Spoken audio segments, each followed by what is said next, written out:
अशी फुलवारी सात्संग फुलवली आहे. कांजूर भांडूपमध्ये सात्संगची की संपूर्ण मुंबईमध्ये सात्संगची जवळजवळ या बाल सत्संग कौतुक होत आहे. असे सात्संगची प्रचारक महात्मा मनोज कदम जे आपल्याला लाभलेले आहेत. तर आपण सर्वांनी मनाला एकाग्र करून स्टेजच्या प्रती समर्पित होऊया. जगाच्या कल्याणासाठी सगळ्यांनी मंगलाचरण मध्ये साथ द्या. हे परमात्मा हे निर्गुण निरंकार, तू करता है जगत का, तू सबका आधार, कण कण में है बस रहा तेरा रूप अपार,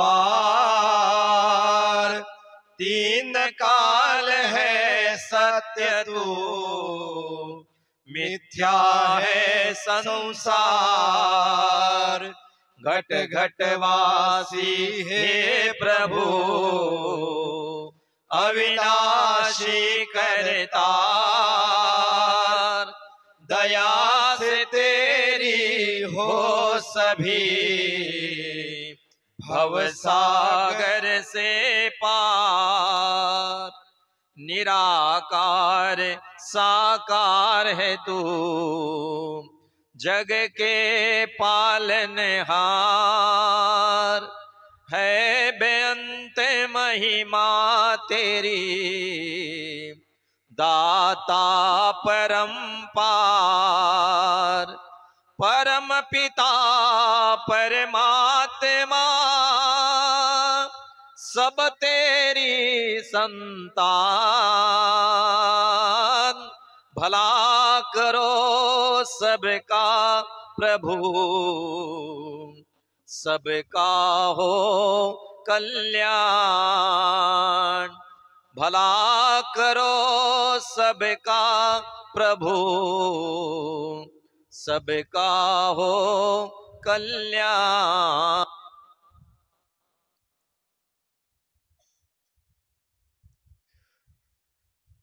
ध्यानमूलं गुरुमूर्ति, पूजामूलं गुरुपदम्, मंत्रमूलं गुरुवाक्य, मोक्षमूलं गुरुकृपा, सद्गुरु माता सुदीक्षा सविंदर हरदेव जी महाराज की जय। निरंकारी राजमाता गुरु बचन अवतार की जय।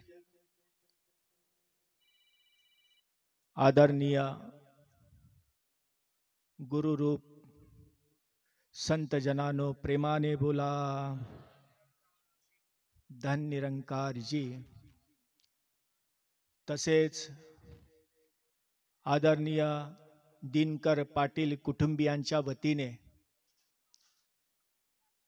आमंत्रणाचा मान देऊन उपस्थित असलेल्या सर्व माता पिता बंधू भगिनी, ज्येष्ठ वरिष्ठ श्रेष्ठ मायबापांच्या चरणी प्रेमाचा नमस्कार।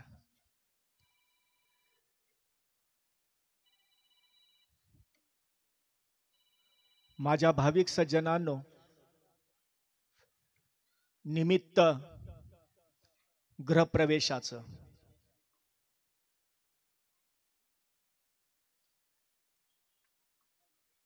आपल्या मित्र परिवाराला सर्वांना आमंत्रण देताना जे निमित्त सांगण्यात आलं पाटील कुटुंबियांकडून, ते म्हणजे गृहप्रवेशाचं निमित्त गृहप्रवेशाचं। परंतु आता आपण सर्वजण जी अनुभूती करतोय ना, ती निर्मिती आहे भक्तीची। मनुष्याच्या जीवनामध्ये निमित्त कोणतंही असू द्या, संसाराचं, लौकिकतेचं, भौतिकतेचं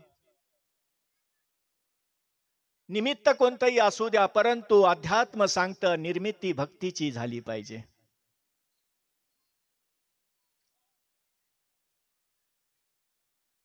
प्रत्येक जण आपला परीघ वाढवण्याचा प्रयत्न करतोय।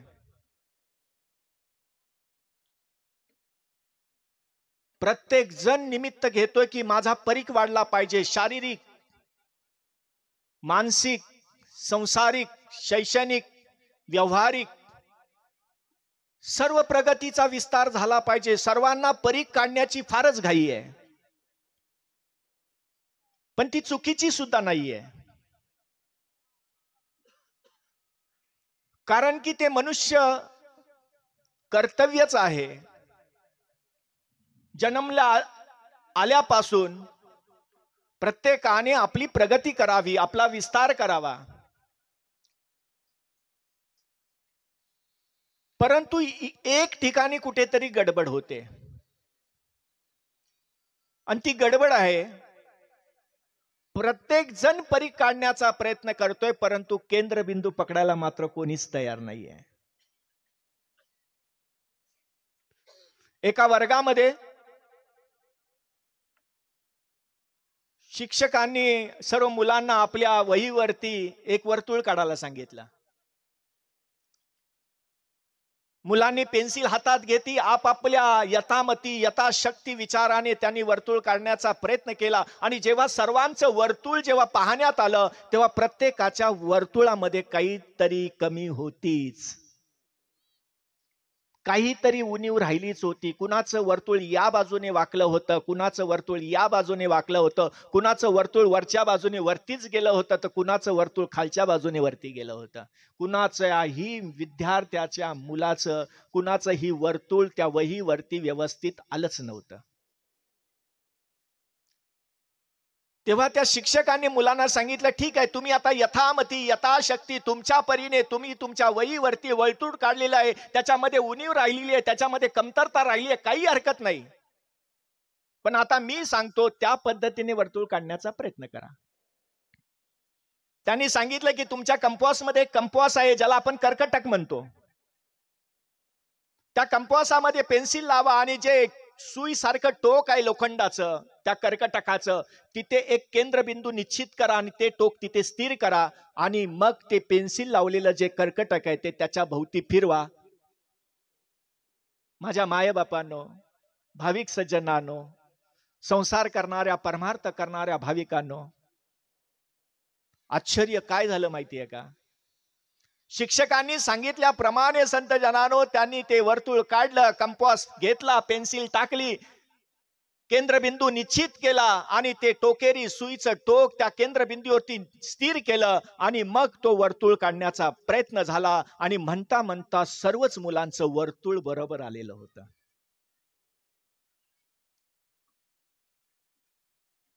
काय फरक झाला?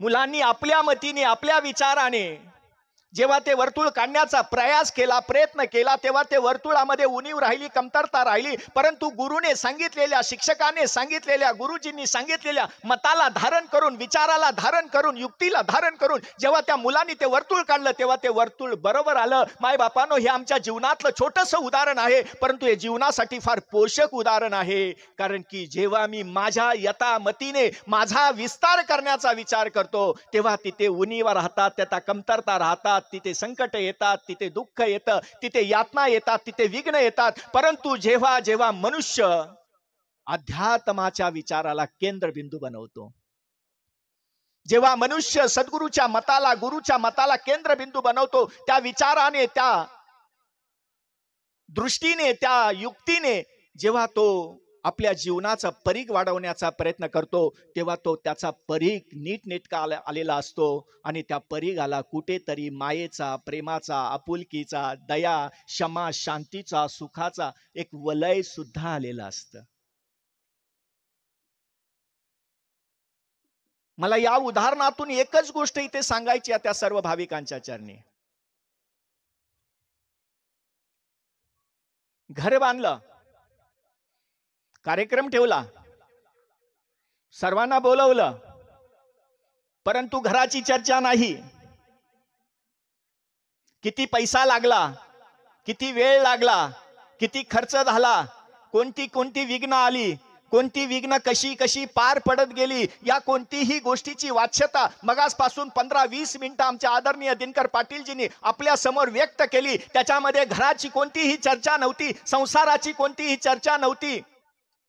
किती खर्च झाला, किती पैसा लागला, किती पैसा अजून टाकला असता तर अजून घर किती चांगलं झालं असतं. कोणताही बडेजावपणा नव्हता, कोणतेही दिखावीपणा नव्हता. त्यांनी चर्चा केली, बाबांनो मी घर बांधले ना, तुम्ही पण घर बांधा. बाबांनो मी घर बांधले ना, तुम्ही पण घर बांधा. पण हे घर दिसणारं घर मी बांधलेलं आहे, परंतु सद्गुरूने माझं स्वयं निज घर मला दाखवलेलं आहे. त्या घराची चर्चा आमच्या आदरणीय दिनकर पाटीलजींनी केली. आता गंमत बघूया आपण. एक आपली संसारिक बुद्धिमत्ता आणि एक आध्यात्मिक बुद्धिमत्ता जो फरक असतो ना, तो समजून घेण्याचा प्रयत्न करायचा. जेव्हा मनुष्याला ना आपल्या संसारिक बुद्धीच्या, देहबुद्धीच्या, विचाराच्या पलीकडे जाऊन जेव्हा देवबुद्धीचा विचार सुरू होतो, तेव्हा किती कायापालट होतो, किती चेंजेस होतात, किती अंतर त्यामध्ये दिसून असतं, किती समाधान त्याच्यात असतं. संत जनानो, ज्यांचं घर आहे त्यांचं नाव दिनकर. आता दिनकर कुणाला म्हणतात तुम्हाला माहितीच आहे. दिनकर घरात आहे, त्यांच्यानंतर त्यांची अर्धांगिनी संगीता, संगीत घरात आहे. त्यांच्यानंतर त्यांचे मोठे चिरंजीव वसंत, संताप्रमाणे वसंताचं काम करणारे आमचे आदरणीय वसंत महाराज, वसंत पण घरात आहे. त्याच्यानंतर साधना, भावना, ती सुद्धा या घरामध्ये आहे.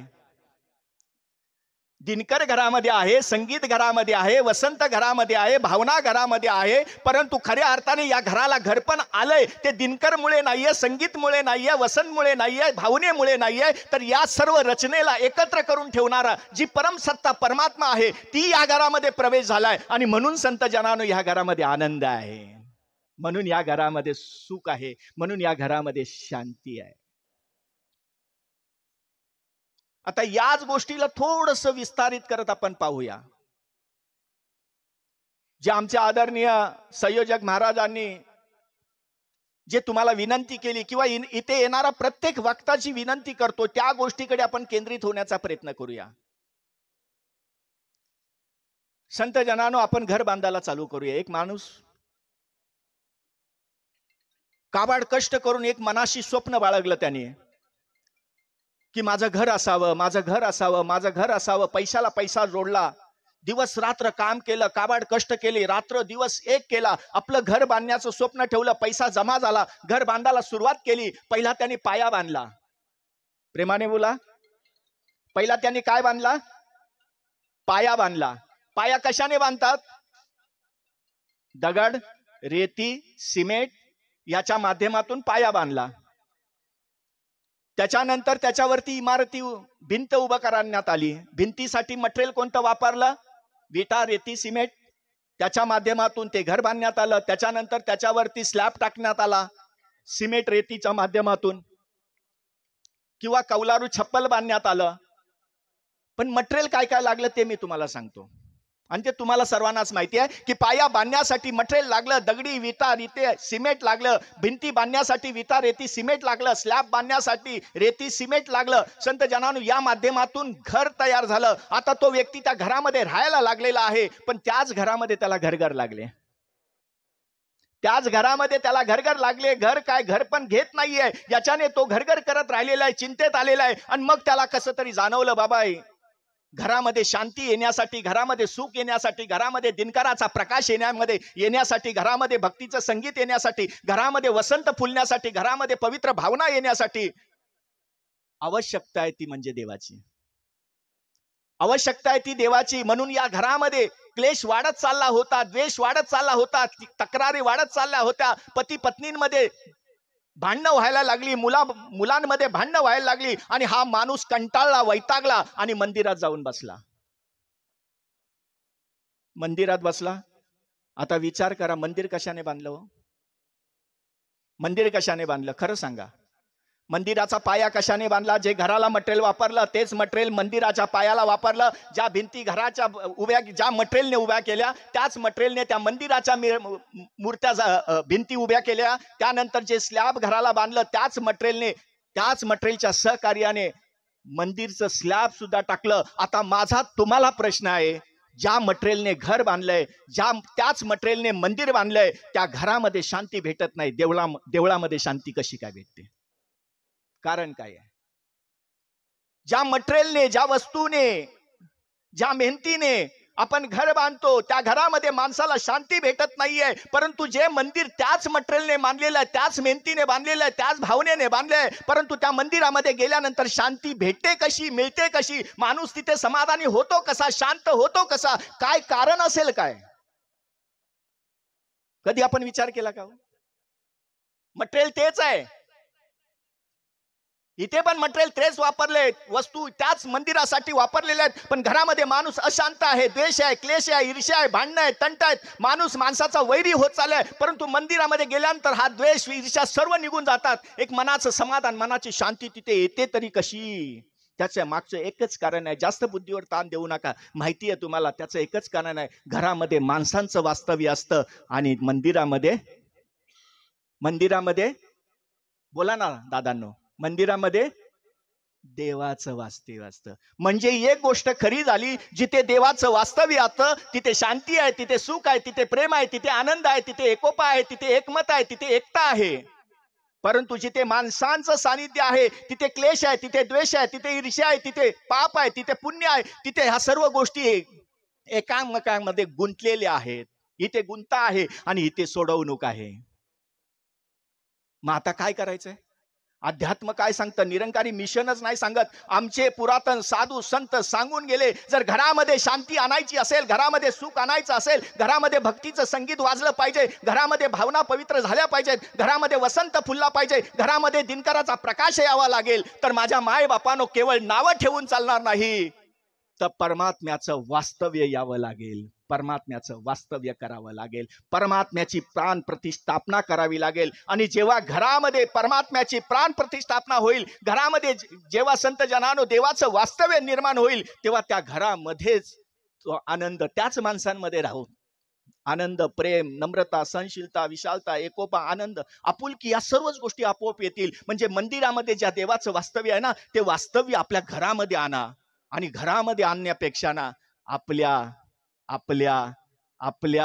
हृदयामध्ये आणा. निरंकारी मिशन हेच सांगतंय, मंदिरापुरता मर्यादित राहू नका. बुद्धीचा थोडा विस्तार करा, ज्ञानाचा थोडा विस्तार करा. मंदिरामध्ये गेल्यानंतर जर तुम्हाला शांती लाभते, गजानन महाराजांच्या समाधी समोर गेल्यानंतर जर तुम्हाला शांती लाभते, तर ती शांती तुम्हाला तुमच्या माणसांमध्ये घेऊन सुद्धा ती अनुभवता आली पाहिजे. यासाठी घरामध्ये देवाचं वास्तव्य आलं पाहिजे. आणि देवाचं वास्तव्य फक्त घरामध्ये येऊन चालणार नाही, तर ते हृदयामध्ये आलं पाहिजे. आणि त्यासाठी त्या देवाचं ज्ञान होणं गरजेचं आहे, त्या देवाची अनुभूती होणं गरजेचं आहे, त्या देवाची कृपा होणं गरजेचं आहे, त्या देवाचा साक्षात्कार होणे गरजेचं आहे. किती सोपी आणि साधी गोष्ट आहे हो अध्यात्म ना. गंमत तुम्हाला सांगतो, जे सोपं आहे ना, जे सहज आहे ना, ते लोक अवघड करून सांगतात, कठीण करून सांगतात. त्याला पंडित म्हणतात, त्याला विद्वान म्हणतात. जे सोपं आहे ते कठीण करून सांगणे, अवघड करून सांगणे, गुंतागुंतीचं करून सांगणे, त्यांना पंडित म्हणतात. परंतु जे कठीण आहे ना, जे कठीण वाटतं ना, ते सहज करून सांगणे, हा संतांचा स्वभाव असतो. आणि मगासपासून इथे येणारा प्रत्येक वक्ता जी कठीणातली कठीण गोष्ट वाटते ना, ती सहजतेने सांगतोय हो, सहजतेने सांगतोय. प्रत्येक मनुष्य इथे बसलेला आहे ना, गंमत बघा, इथेच बसलेले नाही, दुनियेमध्ये जेवढेही लोक विचरण करतायत, जगतायत, त्या प्रत्येकाला एकत्र करून जर का प्रश्न केला ना, की बाबा तुम्हाला सुख पाहिजे की दुःख पाहिजे, तर प्रत्येक जण काय सांगतो? काय सांगतो? सुख पाहिजे ना. कोण बोललंय का या जगामध्ये असा एक तरी माणूस? मग ते लहान मूल असू द्या, तरुण असू द्या, तरुणी असू द्या, मध्यम वयाचा असू द्या, वयस्कर असू द्या, शेवटी मरणाच्या ठेपेवरती, खाटेवरती झोपलेला पेशंट का असे ना, बाबा काय पाहिजे? सुख पाहिजे, जीवन पाहिजे, पाहिजे की नाही? आणि कुणालाही जाऊन तुम्ही विचारा, दुःख पाहिजे का हो? काय सांगतील? काय सांगतील? नको बाबा, दुःख नको. माणसाला सुख पाहिजे, पण सुख ज्याच्या बळावरती प्राप्त होतं ते करायला मनुष्य तयार नाही. माणसाला दुःख नको, जीवनात दुःख येऊ नये असे प्रत्येक माणसाला वाटतं, पण दुःख ज्याच्या बळावरती येतं, ज्या मार्गाने येतं, तो मार्ग मात्र मनुष्य सोडायला तयार नाहीये, सोडायला तयार नाहीये. अध्यात्म तेच सांगतं बाबा, सुख ज्याने प्राप्त होतं, शांती ज्याने प्राप्त होते, प्रेम ज्याने प्राप्त होतं, घरामध्ये एकोपा ज्याने प्राप्त होतं ना, ते केवळ केवळ पुण्याईच्या जोरावरती होतं. आणि ही पुण्याई देवाच्या कृपेने प्राप्त होते. आणि दुःख घरामध्ये येतंय ना, आयुष्यामध्ये जे दुःख भोगावं लागतं ना, ते केवळ पापामुळे येतंय. परंतु पाप मार्ग सोडायला मात्र कोणी तयार होत नाही. आणि निरंकारी मिशन तेच सांगतंय, बाबांनो, तुम्हाला सुखी व्हायचं असेल, समाधानी व्हायचं असेल, शांती प्राप्त करायची असेल, तर घरामध्ये केवळ माणसांची नावं शांती, प्रेम, आनंद ठेवून चालणार नाही. तर माणसांमध्ये शांती, प्रेम आणि आनंद निर्माण करावा लागेल. तेव्हा त्या घरामध्ये शांती होईल. याला म्हणतात गृहप्रवेश. याला म्हणतात गृहप्रवेश. घरामध्ये शांतीचा प्रवेश होणं, घरामध्ये आनंदाचा प्रवेश होणं, घरामध्ये प्रेमाचा प्रवेश होणं, घरामध्ये दया करुणाचा प्रवेश होणं, घरामध्ये एकमेकांच्या वेदना जाणण्याच्या भावनेचा प्रवेश होणं, या सर्व सात्विक दिव्य गुणांची जेव्हा घरामध्ये प्रवेश होतो ना, अहो, ते घर राहत नाही, त्या घराला घर पण येतं. आणि नुसतं घर पण येत नाही, ते मंदिर बनून जातं, ते मंदिर बनून जातं. या जगामध्ये कित्येक लोकांनी घरं बांधली हो, एक एकर मध्ये बांधली असतील, कितीतरी मोठमोठी घरं, महाले बांधली, परंतु आजपर्यंत त्यांच्या घराला घर पण आलेलं नाहीये. त्यांच्या घराला मंदिर ही अवस्था प्राप्त झाली नाही, हे नाव प्राप्त झालं नाहीये. आपणही घरं बांधतोय, मग ते 10 बाय 10 का असेना, 20 बाय 20 का असेना, बंगला का असेना छोटासा, प्रत्येक जण घर बांधतोय. परंतु त्या घराला घरपण येण्यासाठी जी गोष्ट, जी विधी करण्याची गरज आहे, ती मात्र कोणी तयार होत नाहीये. आणि ती विधी एकच आहे, जिथे दिव्य गुणांचा प्रवेश झाला, ते घर राहत नाही, त्या 4 भिंती राहत नाही, ते तर साक्षात तीर्थक्षेत्र बनतं, ते तर साक्षात मंदिर बनतं. गजानन महाराजांचा या गावामध्ये, शेगावामध्ये जन्म होण्या अगोदर हे शेगावच होतं. पण ते जगाच्या कुठेही नकाशामध्ये दिसत नव्हतं, कुणाला माहिती नव्हतं, कोण तिथे येत नव्हतं, कोण तिथे जात नव्हतं. परंतु अवतारित झाले गजानन महाराज. गजानन महाराजांची ती कर्मभूमी झाली. गजानन महाराजांनी त्या दिव्य गुणांचा विस्तार केला. आणि तेच शेगाव आज तीर्थक्षेत्र बनलंय, आज ते मंदिर बनलंय. आज तिथे आल्यानंतर लोक भावनांनी पवित्र होऊन आपल्या घरी जात आहेत. संत जनानो, हीच अवस्था माझ्या घरात का येऊ नये? माझ्या घरात का येऊ नये, यासाठी हा प्रयास चाललाय. माझ्या माया बापांनो, हा केवळ एक करमणुकीचा कार्यक्रम नाही. किंवा मला लोक किती ओळखतात, मला लोक किती मानतात, मला लोक किती पूजतात, हे दाखवण्याचं प्रदर्शन नाहीये. याच्या मागे केवळ एकच भूमिका आहे, निमित्त घराचं. परंतु प्रत्येकाच्या अंतःकरणात भक्तीची निर्मिती व्हावी, हाच एक शुद्ध संकल्प या पाटील कुटुंबियांचा राहिलेला आहे. म्हणून माझ्या माय बापांनो, अध्यात्म हा विषय हसण्यावरी घेण्यासारखा नाहीये. मी तर म्हणतो ना, कधी कधी ना आपण आहे ना, अध्यात्म हा विषय करण्यापुरताच मर्यादित ठेवलाय, करण्यापुरताच मर्यादित ठेवलाय. परंतु अध्यात्म हा विषय, देव हा विषय, भक्ती हा विषय, ज्ञान हा विषय करण्याचा विषय नाहीये. तो विषय कळण्याचा आहे, करण्याचा नाहीये. आपण करतोय आणि तिथेच पर्यंत थांबतोय. पण ज्या दिवशी माझ्या डोक्यामध्ये, माझ्या विचारांमध्ये, माझ्या चित्तामध्ये, माझ्या ध्यानामध्ये, माझ्या विवेकामध्ये जेव्हा हा विषय कळायला लागेल ना, तेव्हा या विषयाचा आनंद काय आहे, त्या विषयाची प्राप्ती काय आहे, त्या विषयाचा परिणाम काय आहे, हे आपोआप त्याला अनुभूती येईल. आणि याच अनुभूतीने ही सर्व मंडळी इथे एकत्रित झालेली आहेत. माझ्या माय बापांनो, हात जोडून प्रार्थना, कळकळीने एवढं बोलण्यामागचा उद्देश एकच आहे की हे घर बांधलं फार मोठं नवल नाही आहे. आपण आपल्या या गावामध्ये, आपल्या मुंबईमध्ये, जिथे जिथे आपण राहतो, घर बांधतो, फार मोठं नवल नाही आहे. परंतु प्रत्येक जीवाने एक घर जरूर बांधावं. जसं ते आमच्या शाळेमध्ये आम्ही जेव्हा लहान होतो तेव्हा आम्हाला एक गोष्ट होती माकडाची. उन्हाळा आला की माकूड उन्हामध्ये तापायचं, मग त्याला काहीतरी कोणतरी म्हणायचं, बाबा घर बांधलंस का, घर बांध घे ना स्वतःचं. आम्ही सर्व प्राणी घर बांधतो. अरे तुझं घर असू दे ना, तो उन्हाळा गेल्यानंतर बांधेन. उन्हाळा संपला, पावसाळा आला, पावसाळ्यामध्ये भिजायला लागलं माकड. कुणीतरी आठवण करून दिली, अरे माकड दादा घर बांधणार होतास ना, अरे ते राहूनच गेलं खेळण्या बागडण्यामध्ये. पाऊस संपला ना, कमी नंतर बांधेल. म्हणता म्हणता पाऊस निघून गेला, थंडी आली, कुडकुडाला लागलं. कुणीतरी आठवण करून दिली, अरे माकड दादा, घर बांधायचं राहिलं, घर बांधलंच नाही. नाही, नंतर बांधेन. म्हणता म्हणता तिन्ही ऋतू निघून गेले, आयुष्य निघून गेलं. माकडाचा माणूस झाला, परंतु अजूनही माणसाला आपलं घर बांधता आलं नाही. मी कोणत्या घराची चर्चा करत असेल तुमच्या लक्षातच आलं असेल. हे घर या शरीराचं आहे, परंतु एक घर आत्म्याचं आहे.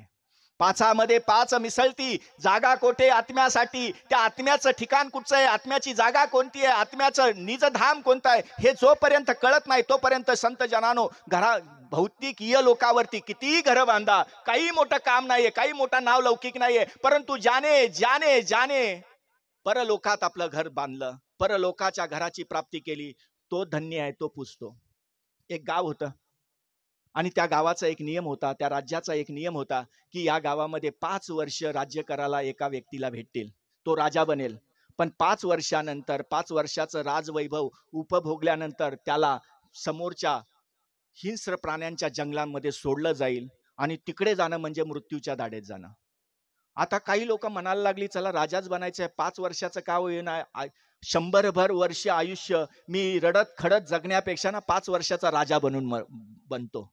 असा विचार करून एक एक राजा व्हायला लागला. 5 वर्षाचा कारभार करायचा. 5 वर्षाचा कारभार झाला की मग तो 5 वर्षानंतर त्याची मिरवणूक निघायची, त्या जंगलाच्या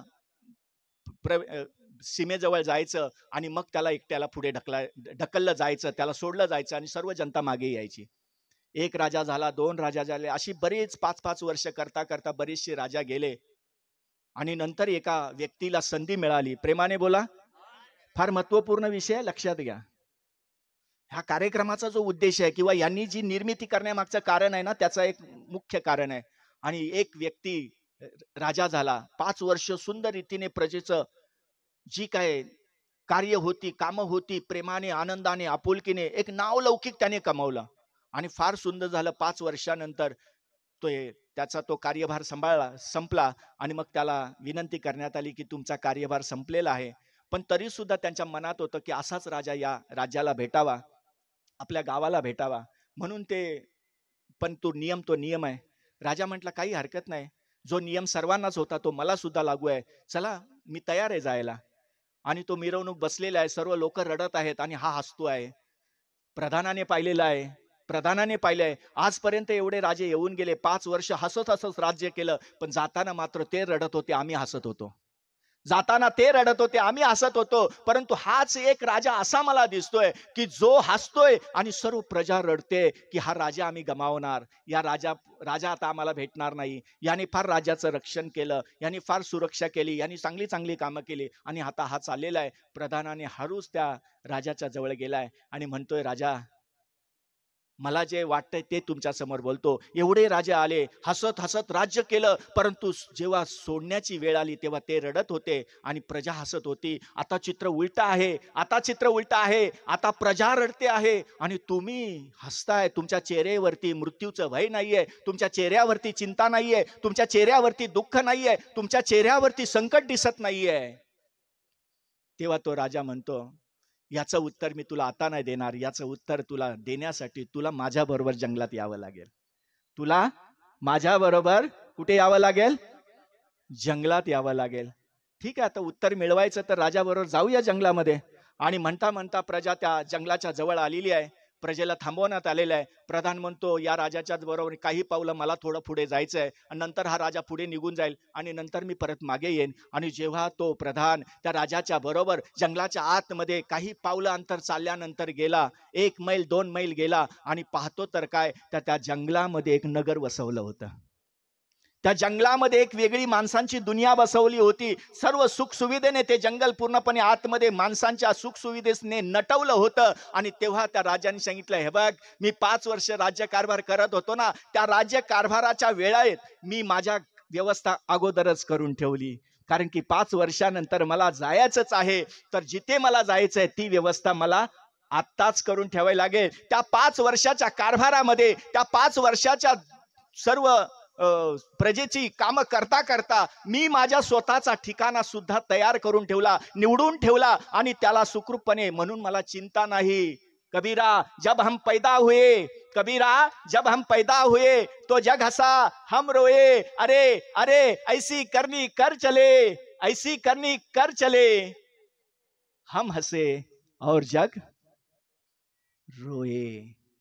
ही ज्ञानाची मेघ आहे, ही वस्तुस्थिती आहे. शरीराचं घर हितेच राहणार, शरीर सुद्धा हितेच राहणार, परंतु हा जो आत्मा आहे तो ज्या परमात्म्याला मिळण्यासाठी उत्सुक आहे, 84 लक्ष युनीचा जो त्याने जो फेरा मारलेला आहे त्यातून मुक्त होण्याची वेळ आहे. आणि ती वेळ जर का चुकली, ते जर का ज्ञान जर का चुकलं, ते जो साक्षात्कार जर का चुकला, तर संत जनानो पुन्हा जन्माला, पुन्हा मरायचं. किती वेळा आई बदली करायची, किती वेळा वडील बदली करायचे, किती वेळा भावंड बदली करायची, किती वेळा आकार बदली करायचे, किती वेळा स्वभाव बदली करायचे, किती वेळा ठिकाणं बदली करायची. हा फेरा मारत मारत आपली फजेती करून घेण्यापेक्षा बाबांनो अध्यात्माचा केंद्रबिंदू पकडा, ज्ञानाचा केंद्रबिंदू पकडा, सद्गुरूला केंद्रबिंदू पकडा आणि आपल्या आत्म्याचा मोठा परीघ काढा, जिथे शांती, प्रेम आणि आनंद आहे. तर माझ्या माय बापांनो, या विषयावरती बोलावं तेवढं थोडंच आहे. वरती ऊन तापतंय, परंतु हा विषय थंडावा देणार आहे. वरती ऊन तापत जरी असला ना, तरी जीवाला थंडावा देण्याचं सामर्थ्य या ज्ञानामध्ये आहे. आणि या संसार रूपी तापाने तापण्यापेक्षा ना, अध्यात्म रूपी या भक्ती भावाने शीतलता धारण करून घ्या. आज आम्हाला ती प्राप्त झालेली आहे. आणि इथे बसून त्या भाविकांना सर्वांना मी सांगतोय, इथे बसून 1-2 वर्षाचा अध्यात्म सांगत नाही बरं का. माझा 1-2 वर्षाचा अध्यात्म सांगत नाहीये. मला ह्यांनी कोणी पोपटपंची शिकवली नाहीये की महाराज स्टेजवरती बसा, असं बोला. मी कुठची कीर्तन भजन वगैरे करून मी बोलत नाहीये. हा माझा स्वतःचा अनुभव आहे. 1 वर्षाचा अनुभव नाहीये, जवळजवळ 40 वर्षाचा माझा अनुभव आहे. 40 वर्ष या निरंकारी मिशन मध्ये आलो, 40 वर्ष संत जनानो या सद्गुरूच्या छत्रछायेखाली राहिलो. 40 वर्षामध्ये संत जनानो या अध्यात्म ज्ञानाच्या या भक्तीचा गोडवा चाकत आलेलो आहे. आज बसल्या ठिकाणी मला देवाला पाहण्यासाठी ना, मला पळावं लागत नाही, मला धावावं लागत नाही, मला ये जा करावी लागत नाही. अहो ते तर जाऊ द्या, मी बसल्या जागेवरती मला या ताईला बघायचं झालं तर उजवीकडे मान करावी लागते, या दादांना बघायचं झालं तर डावीकडे मान करावी लागते. परंतु सद्गुरूंनी एवढी मोठी कृपा केली की मला देवाला पाहण्यासाठी ना मान तर सोडा, हो मान तर सोडा, मान पण फिरवायची गरज नाही. अहो डोळ्यातलं बुबुळ सुद्धा हलवण्याची गरज नाही आहे. एवढा समोर, एवढा समोर. सामोरी पाहता दृष्टी पडे देव माझा हा चोहीकडे. त्याला सामोरी पाहण्यासाठी डोळ्याचं बुबुळ सुद्धा हलवावं लागत नाही. असा परमात्मा एवढा जवळ आहे, फक्त दूर आहे तो मीच आहे. आणि तेच सांगतायत की बाबांनो या, मी घर बांधलंय शरीराचं, आत्म्याचं. तुम्ही शरीराचं घर बांधा, पण आत्म्याचं घर मात्र जरूर बांधा. आणि आज मोका आलेला आहे. असे ज्ञानदाता, असे ज्ञान प्रचारक, सद्गुरूचे भक्त आज आपल्या ठाई आलेले आहेत. हात जोडून सर्व नातेवाईकांना, सर्व मित्रमंडळींना, सर्व मायबापांना हात जोडून प्रार्थना करतो, जीवनात जर आलायत तर जीवन सार्थक करा. नाहीतर आमच्या अनिल पाटीलजींनी सांगितलंच, नाहीतर सर्वच व्यर्थ आहे, व्यर्थ आहे, व्यर्थ आहे. आता व्यर्थाला यथार्थ करायचं हे तुमच्या आमच्या हातात आहे. बाकी हे नवीन घर बांधलेलं आहे, या दिनकर पाटील कुटुंबियांना मनापासून शुभेच्छा, त्यांचं अभिनंदन. आणि असंच वेळोवेळी आम्ही येत राहू, आपल्या साधू संतांचं दर्शन होत राहावं. आणि त्यांनी जे आमंत्रण दिलं तेच आमंत्रण पुन्हा देतो. असा सुख सोहळा जर का पाहायचा असेल तर या 24, 25, 26, 27 जानेवारीला पुण्यानगरीमध्ये असा भव्य दिव्य नजारा स्वयं निरंगूर निरंकार साकार रूपामध्ये पाहायला भेटेल. आणि त्याच्या करवी निर्गुणाची प्राप्ती होऊन संत मेळ्याचा अनुभव भेटेल. प्रेमाने बोला दान निरंकार जी. या संत जनांनो, आपण आता ज्या ईश्वराबद्दल सत्संगजी सुंदर असं प्रवचन आपण सर्वांनी ऐकलं, ज्या कोणाच्या मनामध्ये ती भावना उत्पन्न झाली असेल की मला मनुष्य जन्माचं ते कर्तव्य पार पाडायचं आहे, मला त्या आत्म्याचं घर बघायचं आहे, मला त्या देवाची ओळख करून घ्यायची आहे, तर सत्संग समाप्तीनंतर आपल्याकडे ज्ञानप्रचारक महात्मा आलेले आहेत. तर त्यांनी देखील या ठिकाणी बसून ते सत्संग ईश्वराचं ज्ञान प्राप्त करून आपल्या जीवनाचं कल्याण करायचं आहे. सत्संगजी धुनीमध्ये सगळ्यांनी साथ द्या. तेरी ओट सहारा तेरा तन मन घोले घुमावा, कहे अवतार तेरे ही दाता दिन राती गुण गावा कहे अवतार तेरे ही दाता दिन राती गुण गावा एक तू ही निरंकार, एक तू ही निरंकार, एक तू ही निरंकार। मैं हाँ सदा भूलनहार, मैं हाँ सदा भूलनहार, तू है दाता बख्शनहार, तू है दाता बख्शनहार। मेरे अवगुण ना चीता, मेरे अवगुण ना चीता, तू ही निरंकार, एक तू ही निरंकार, एक तू ही निरंकार, एक तू ही। तेरा रूप है ये संसार, तेरा रूप है ये संसार, सबदा भला करो करतार, सबदा भला करो करतार। मेरी मंग है ये दाता, मेरी मंग है ये दाता, तू ही निरंकार, एक